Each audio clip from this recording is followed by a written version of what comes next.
Welcome to Imperfect Together, where we are all a little bit jacked up, and that's okay. I have Jillian Olenek. Yeah. Is that the correct pronunciation? Yes. Jillian Olenek, you are a 10th grader Yes. at Southside. Yep, hanging out with us today. And today we're going to talk a little bit about how to control emotions, or can you control your emotions? I don't know. So before we get into that, though, my first question is, when you hear the word control, what's the first thing you think of? Being able to have what was the word I was just gonna use? Control. Yeah, I mean, yeah, like having something going your way and I guess controlling the situation. Are you a control freak? A little bit, depends on the In situation. what ways? I like when things go my way, and I like things to be very put together. Precise. Or like OCD? Yes.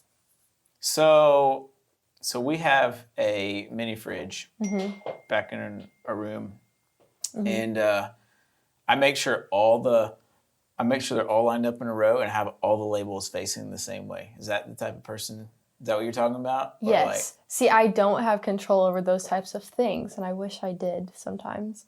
My fridge, it just has stuff everywhere. And you just throw it in there. Sometimes I just wish I could just go and straighten it up, but I don't have time for that. So you want to control it, but you don't care enough. No. I have too many other things to be controlling. Do you feel like you are ever controlled by your emotions? Yes. Give me some examples. These past few weeks, I have been studying and stressed out over so much of my schoolwork, and sometimes it felt that I couldn't control how I felt or what I was thinking, Mm-hmm. even though they weren't what I would normally think. What are some of the biggest emotions that begin to control you, that you struggle with the most? Stress. Stress. Mm-hmm. It's a big So one. when you start stressing, what do? Are you a stress eater? Yeah. I am. Yeah. Chips and stuff. Hot Cheetos. So you get stressed, you go grab a bag of hot Cheetos. What else? Is there anything else you do when you're stressed? I watch Netflix. Or Bachelorette. You say, I just gotta take a break. Yes. Okay. I'll just get away from it. Does that help? Yeah. It does a lot. Okay. So when you're stressed, you just step back, do something else, and then come back to it? And then you're better? Or not necessarily better, but less stressed? I'd say less stress, and sometimes I don't come back to it, but sometimes I do, and I try to. It's just then I have something else to do, or I run out of time, or I lost track of time, maybe.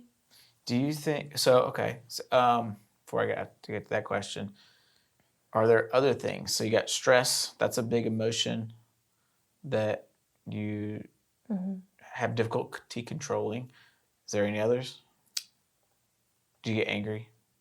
Not really. I don't get angry very much. I get upset really easily. Okay. In what ways? Small, there'll be small things throughout my week or my day that upset me really easily. If someone looks at me the wrong way, I'll get upset. So upset in you feel like they don't like you type thing, or? Yeah, I guess. Okay. Yeah. So you don't want to get your feelings hurt. You don't want people not to like you. Yeah. Or anything like that. Okay. Yeah. I think most of us are that way. Mm-hmm. Do you feel like when it comes to emotions controlling us, do you think that's just a teenager thing? Does everybody deal with that? I mean, I don't know. I'm not. Have you seen adults deal with stress or not stress, emotions? I mean, yeah, of course. I mean, everybody goes through their own emotions. You know what I immediately think of? I think of parents at a little league baseball game. Oh. You ever seen parents at a Little League or a Little League sports game, period? Mm-hmm. They can go nuts and completely lose control because they're so mad about something. That's what I think of. What do you think of? What do you think of parents or adults losing control because of their emotions? Not doing my chores or something, or not doing something my mom asked me to. I was supposed to do something for her. See? You're She's going to go gonna be home so after mad this. at You better me. do it. She's gonna be mad at me. What did you forget to do? I had to go pick something up for my mom, and I forgot to do it. Okay, so you can still do it on your way home. No, it closed at 4. Oh, well, I'm sorry. It's okay. Do you think that we have the ability to control our emotions? Or is it just kind of just, oh crap, it is what it is? And depending on the situation, like if it's just like a small thing, I feel like we could like take a breathing exercise and like get it under control.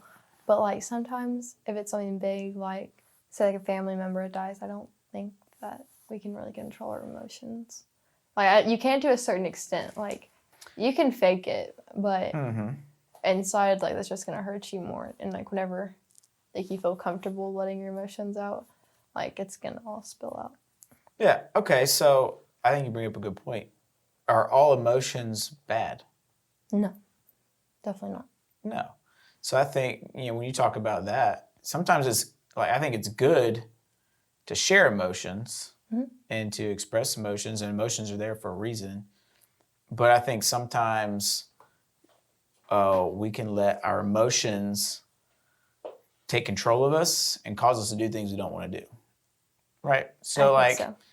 if it's, so you talked about, if somebody dies. Like I remember when my grandma died, I had wrote her this poem. I guess it was a poem. I don't know what it was. I'd written her a letter before she died and read it to her or whatever. And they wanted me to read it like at the graveside.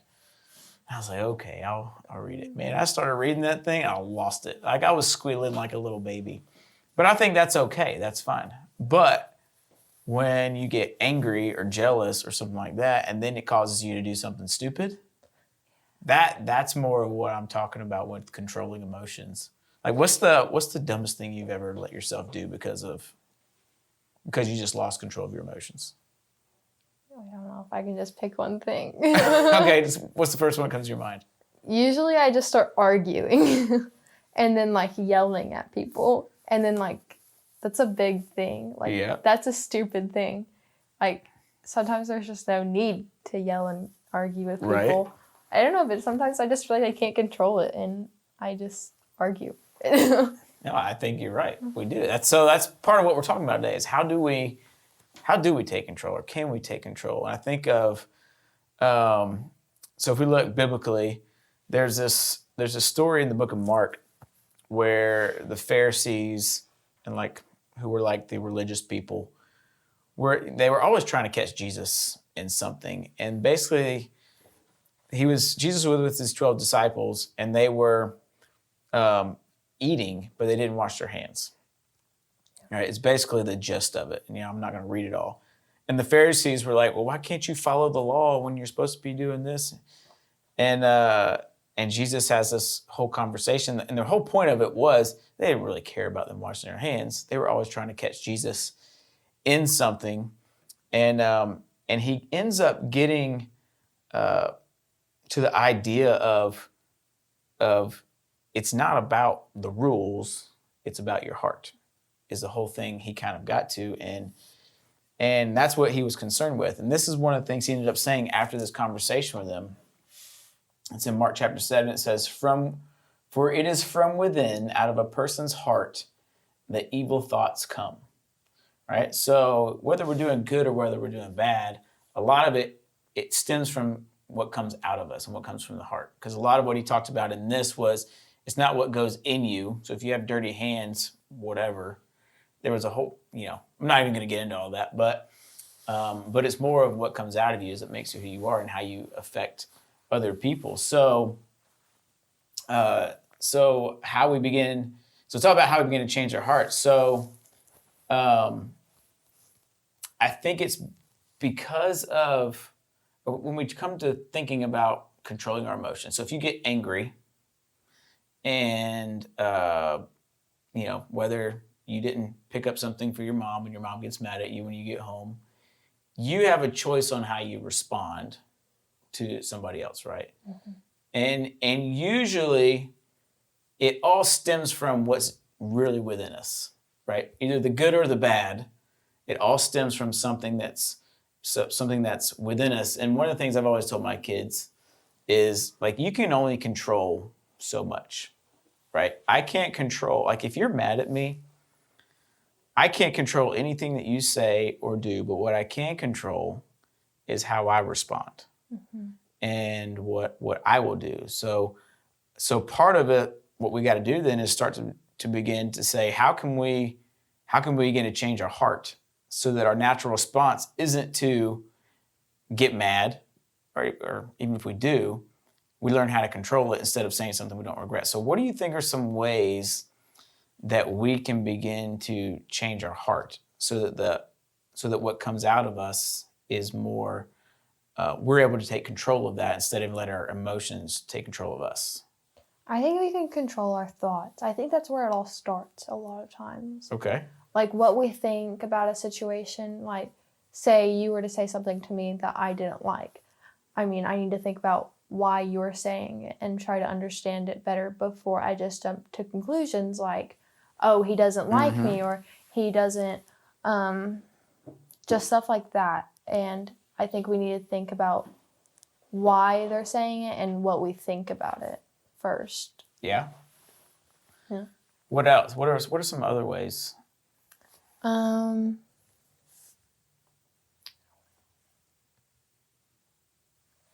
I think that we can, I guess, just really rationalize it first, like the situation. I know that's the only thing I can think of. Oh, that's fine. I'm just curious. I'm not looking for anything specific. Oh, okay. Yeah. No, I think that's good. I mean, what we start thinking and how we process things is important. And I think a lot of that comes down to, what we were talking about a minute ago with what's inside of us and how we choose to view things. Because, I mean, how many times, have you ever had a situation where maybe 2 years ago you would have handled it this way, but now that you see things differently, you don't handle it that way? I think that goes a lot to it. As we begin to grow as people, The more people you meet, the more you things start do, to experiences you have a different perspective on things, and then some things just aren't as big of a deal as you maybe thought they were. But I think we still all have these emotions that some of them we can control, and some of them we just really struggle with. Like some people really struggle with jealousy, or really struggle with anger or anxiety or whatever. And so I have a couple thoughts on what we can do to begin to take control of that, right? So yeah, it's changing your perspective, it's thinking about your thoughts. But I think the first thing we have to do is figure out what those are for us, right? So you have to recognize, okay, I really struggle with anger, or I really struggle with anxiety, which seems to be a really big one these days. I know my wife struggles with that a lot. And so first it's recognizing what it is. What are those 1 or 2 or 3 big emotions that usually take control of you? And then I think the second part is then like checking in with yourself. You have to be intentional if you're ever going to overcome something, right? So if yours is, what did you say yours was? Stress. So if yours is stress, it's kind of checking in with yourself and say, okay, how am I doing today? How am I putting myself in stressful situations? Why am I letting this get stressful?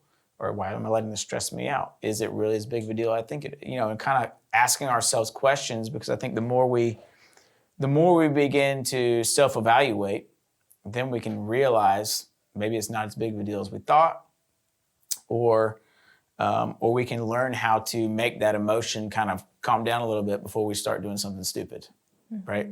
Like I think of like me and my cousin, we were really close in age, and growing up, we would we played a lot of like baseball or wrestling together, and it was always just the two of us. So we would just make up our own games. But almost every time it always ended in a fight. Like almost every game, because, you know, we would either push it too far, we didn't like the call, whatever it was, stupid reasons. We'd always end up in a fight because we let our emotions get the best of us instead of just letting it be a game. And, you know, so when it comes to, you know, that's a minor thing, but I think there's a lot of people out there that struggle with letting emotions control them, and not just teenagers, like adults, kids, everything. Like some of the worst people at this are adults because they don't care anymore. They don't care about the effects maybe that it has on other people, or we don't care about really self-evaluating. So how do we control our emotions? We just got to recognize it and then start to take control and self-evaluate and do those kind of things. Any other final thoughts on that? No. No. Oh, okay. Good job. Do you think this would be helpful? Do you think people struggle with this? I think a lot of people struggle with this, like especially they're like, especially. Especially. Like through this time right now, with it being so hard for families and just people in general going through the pandemic and just whatever they're going through. Like we all struggle with controlling our emotions, and sometimes they just get the best of us. So I think this will help a lot. No, I agree. Here's we'll close with this. You know, here's one of the things that Jesus promises. So, like, you know, obviously we're a church, and so we look at a very biblical perspective on this. You know, and choosing to be in a relationship with Jesus and letting Him kind of take control instead of letting our emotions kind of be the boss of us. This is one of the things that He says in John 14. It says, "Peace I leave with you, my peace I give you. I do not give to you as the world gives, so do not let your hearts be troubled and do not be afraid." So when we choose to allow Jesus to control our lives instead of our emotions, one of the things He promises is peace. Like He says, "I'll give you peace. I've already given it to you." And it says, "Don't let your hearts be troubled." Right? So a lot of times we can just sit back and just say, "Okay, Jesus, maybe I don't get it and what's going on right here. I may not understand. So help me understand and help me to take control of my emotions before I do something I regret." And that sounds really simple, but I think if we do that and take the time to actually sit back and let Jesus kind of intervene, I think it pays off. I don't know. Maybe that's just me, but I would think so. I think so too. So I don't know. So if you're struggling with emotions taking control of you, or your anger getting out of control and you said something really stupid, you know, take some time to just sit back and reflect and pursue Jesus and let Him give you peace. So, all right. That's all for today. Yeah. Thanks for being here, Jillian. Of course. Yep. Anytime. Hey, thank you guys for joining us, and we will see you next week. Peace out.